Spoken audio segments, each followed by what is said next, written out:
another show of Joe Meets World.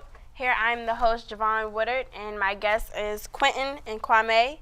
Today our topic will be living in America and living abroad. Today I'm going to ask questions basically asking what it's like to live in the USA and living outside of the USA. So where are you guys from, and have you ever lived outside the US, and where and for how long? Well, I'm from Ghana, a small country in the west coast of Africa. And I have traveled almost all over the world. And my last place, I was in Jerusalem, which is in Israel. I was there for over 1 year before I came down here. And I've also lived in Beirut, in Lebanon, which implies I've been in the Middle East for a very long time. And I've traveled a lot also in most of these West African countries. As a result, I speak a lot of languages. I speak about 8 different African languages. I've traveled a lot. That's good. I'm originally from here. I'm from Mississippi, and then I moved to Italy years ago. Lived there for a while. Then I came back to the U.S. just a few years ago too. So. Okay. How was it where you guys lived? Like the culture, and how were the people there when you were living there? Well, when I came here, I saw that there were a lot of differences in culture from where I live, where I originally come from, and most of the places that I had lived. Over here in America, back home in Ghana, where I grew up, when your daddy is talking, you cannot talk back. Right. But America here, liberty. Oh yeah, they got it. The child can express his views, say whatever he wants. Back home from where I live, if you are in a train or you are in a car and you are even sitting down and you see an elderly standing, you just give the seat. Right. But over here it's completely different. So respect was like the utmost of it. Yeah, you say more or less here is an option. If the child wants, he can do it. Yeah. But it's not like where I come from. So there are a lot of differences. Now, I know one of the biggest things that I saw in Italy when I first got there, that family is very important. So every day throughout the country, I was in the Friuli region, which is up north. From 11 to 2, they have siesta, and everything shuts down. The stores, restaurants, banks, everything shuts down. And if you go back home, you have lunch with your family. Take a small nap, and you go back to work and go back to school. Wow. So I like that a lot, but it was something that I had never experienced in the U.S. before, too. What were your reasons for leaving? Well, when you're in Africa, you have been made to believe that America is the heaven on earth. Right. Oh yeah, the greatest. Yes, and when you are there too, the way Americans do their public relations, you may think that once you get to America, you are going to make the American dream. Right. So when I was with the United Nations, and I was in Jerusalem, I had a lot of interactions with Americans, and the way they portray it, I say, damn, I'll be in America. Yeah. So after some time, I resigned, and I came as economic refugee. Wow. That's just to amazing. seek for greener pasture, which is non-existence. Wow. So that was what brought me here. It's a fairy tale. Yes. I left here for adventure and for work, and I got to Italy, and I fell in love with the country.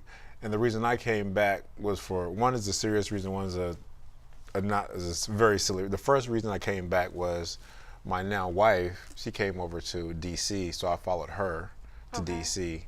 And then the little one was that I just missed fast food because it's non-existent over there. You can't get a Big Mac in Italy. Tell us the truth. You were just that your dollar wife's burger. Right? You were the tail of your wife, so just tell us the truth. Chasing her. Yes. If there was anywhere like outside of the U.S. or in the U.S. that you would want to live, where would it be? I personally, I would have preferred to live in Israel. Israel. The fact being that I'm also an evangelist and I'm a pastor too. And you know, everything is based Of Israel. in the Bible. And you look at it as the history and religion of Israel. So I prefer to be there and then see the things that I have read in the Bible almost every day. I want to experience it practically. So given the chance, I'll go and live there again. That's great. I think for me, I would either go back to Italy. That's where my relationship started at, and we have a lot of friends and family over there too. And then if it wasn't for that, I probably would go to Puerto Rico, just because it is very much like the U.S. Everyone speaks English if you're not willing to learn a different language, and it's affordable. Right. And so you can't beat that. And then the best thing is that it's always 80 degrees with a breeze. The weather is good. Yeah, the weather's great. If I had a choice to move outside the U.S. or even leave, there's one place I would love to travel to, and that would be Hawaii. Oh, I've heard a lot of good things about Hawaii, and I heard a lot of good things. I would just love to see fresh blue water. It's not the same going to Virginia Beach and then going to the Hawaii or Jamaica or seeing the islands. It's just a different feel. If you were giving a one-way ticket to where you're from, would you come back? I will definitely. A one-way ticket, so there's no coming back. Would you take that option? Would you take that opportunity, or would you not? Yes, I would take that opportunity, because there's a saying that says "home sweet home." Right. That's right. No matter what. Yeah. Back home in Ghana, the weather is always 80 degrees. That's good. You don't have winter. You don't have to think about snow.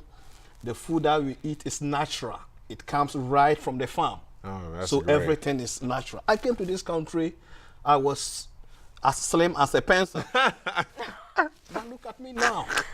The food, I got treated with all those things, and once you eat, you started bloating up. And look at me now. Oh, yeah. Processed food. Yeah. Oh, yeah. So given a chance, home sweet home, I'll go back to Ghana. Yeah, I would go back to Italy in a heartbeat. We were actually, the house that we were renting a home, or we were there for about 3 years, and then we just went back to visit last year, I think it was, and we're in the process of purchasing that home from our landlord. So it's gonna take a while, but we're gonna do it. Okay. Yeah. Alrighty. Is there like any major differences, like as far as like, I know the money wise, like the dollar here versus there? How is that? Like, how is it? Yeah, that is one thing that also means sticking to America here. But it looks like you can never eat your cake and have it at the same time. I wish I can be in Ghana, and I wish I can be here also to make good money. Yeah.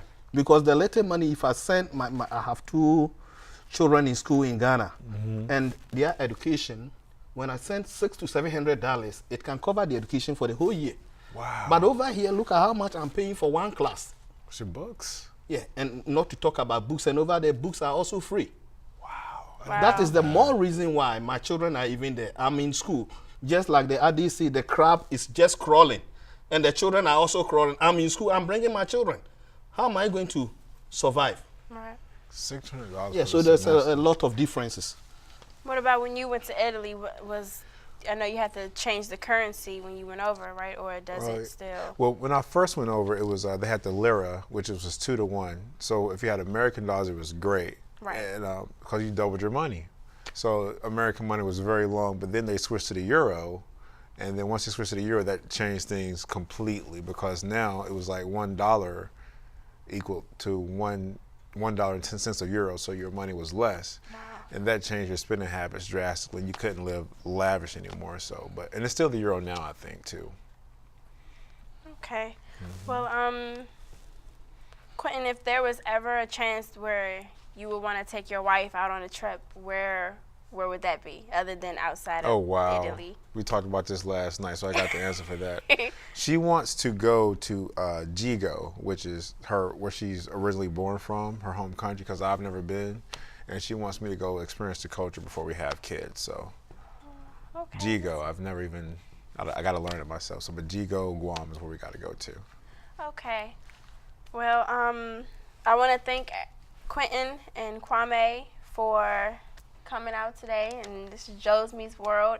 And it's just very important to talk about the difference between living in America and living abroad, because sometimes people don't really understand the differences and when converting over to another country and how crucial it is. So I just want to thank you for tuning in to Joe Meets World, and thank you, Quentin, and thank you, Kwame. Thank you. You're welcome.